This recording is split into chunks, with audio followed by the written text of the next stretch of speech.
Hello friends, I am Ashish Pardeshi and you are watching our YouTube channel board prep 2.0। तो आज इस video में हम बैक्टीरियोफेज यानी कि जीवाणुभोजी को समझने वाले हैं, जो कि बीएससी का एक महत्वपूर्ण टॉपिक है, जो कि आपके एग्जाम में आपको पूछा जा सकता है। तो चलिए फ्रेंड्स, वीडियो को स्टार्ट करते हैं। अगर बात करें बैक्टीरियोफेज की यानी कि जीवाणुभोजी की, तो इसके नाम से आपको समझ में आ रहा होगा, जीवाणु यानी कि बैक्टीरिया और भोजी का मतलब होता है को खाने वाला। तो यानी कि ऐसा वायरस जो कि जीवाणु को खा सकता है, इसे हम कहते हैं जीवाणुभोजी।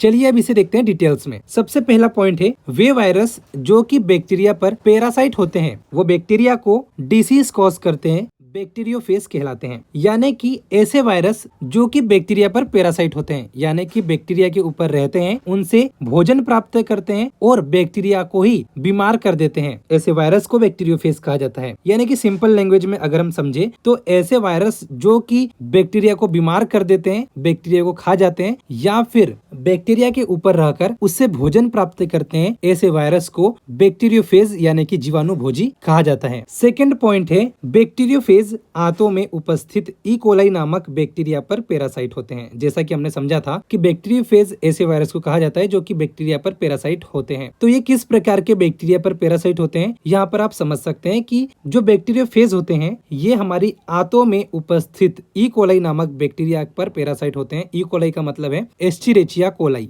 तो एस्चेरिचिया कोलाई नामक बैक्टीरिया के ऊपर पैरासाइट होते हैं, उसे ये बीमार कर देते हैं या फिर उन पर डिसीज कॉज करते हैं। ई कोलाई पर अटैक करने वाले बैक्टीरियोफेज को कोलीफेज कहते हैं। ऐसे वायरस जो कि ई कोलाई पर अटैक करते हैं, इस प्रकार के बैक्टीरियोफेज को कोलीफेज कहा जाता है। नेक्स्ट पॉइंट है, T2, T4, T6 आदि को सम्मिलित रूप से टी इवन फेजेस कहते हैं। जैसा कि आप देख सकते हैं, ये सम है, ये भी सम है और ये भी सम है, इसीलिए इन्हें सम्मिलित रूप से टी इवन फेजेस कहा जाता है। अब बात करते हैं बैक्टीरियोफेजेस को किसने डिस्कवर किया था। तो अगर बात करें इसकी डिस्कवरी की, तो इसे खोजा गया था फ्रेडेरिक टॉर्ट द्वारा, और इसको खोजने के बाद इसे नाम किसी और ने दिया था। नाम दिया है यानी कि नेम्ड कॉइन्ड बाय डी हेरेले। खोजा गया था फ्रेडरिक टॉर्ट के द्वारा और नाम दिया गया था डी हेरेले के द्वारा। Bacteriophage double stranded DNA virus है, यानी कि बैक्टीरियोफेज के अंदर डबल स्ट्रैंडर्ड डीएनए होता है, लेकिन क्यूबी बैक्टीरियोफेज में एसएसआरएनए प्रेजेंट होता है, यानी कि सिंगल स्ट्रैंडर्ड आरएनए प्रेजेंट होता है। किसमें? क्यूबी बैक्टीरियोफेज में। लास्ट पॉइंट है, 5x174 बैक्टीरियोफेज में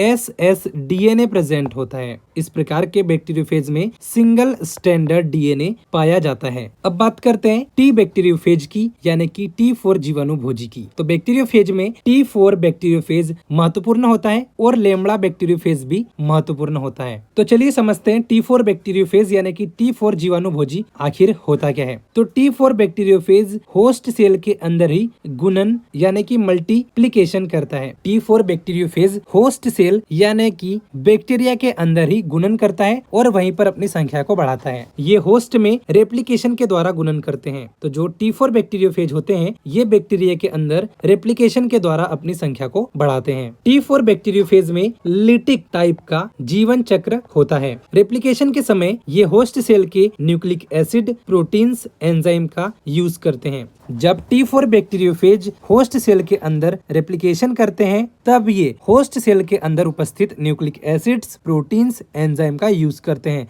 ये सिर्फ होस्ट सेल पर ही डिपेंड रहते हैं। होस्ट सेल के न्यूक्लिक एसिड, प्रोटीन्स और एंजाइम का यूज करके ये होस्ट सेल में रेप्लिकेट होते हैं। अब बात करते हैं T4 बैक्टीरियोफेज के लाइफ साइकिल स्टेप्स की, यानी कि जीवन चक्र के चरण की। तो आपको बता दें कि T4 बैक्टीरियोफेज इनका लाइफ साइकिल एवं मल्टीप्लिकेशन यानी कि गुणन निम्न स्टेप्स में होता है। फर्स्ट स्टेप है संक्रमण, यानी कि इस स्टेप में बैक्टीरियोफेज किसी बैक्टीरिया पर आकर अटैच होता है और वहां पर संक्रमण करता है। सेकेंड है बायोकेमिकल रेप्लिकेशन। बायोकेमिकल रेप्लिकेशन के अंदर जो वायरस होता है वो अपना जेनेटिक मटेरियल होस्ट सेल यानी कि बैक्टीरिया के अंदर पेनिट्रेट कर देता है। इसके बाद में वो अंदर ही अंदर रेप्लिकेट होते हैं। इसके बाद में वायरल असेंबली यानी कि विषाणु संगठन, यहाँ पर जो जेनेटिक मटेरियल था इससे कई प्रकार के वायरस के अलग अलग पार्ट्स बनने लगते हैं, जैसे कि कैप्सिड, टेल्स, टेल फाइबर आदि बनने लगते हैं और इनका आपस में संगठन होने लगता है। इसके बाद में रिलीज में ऐसा होता है। लास्ट स्टेप है रिलीज यानी कि विमुक्ति। इस स्टेप में जो वायरस होते हैं ये बैक्टीरिया को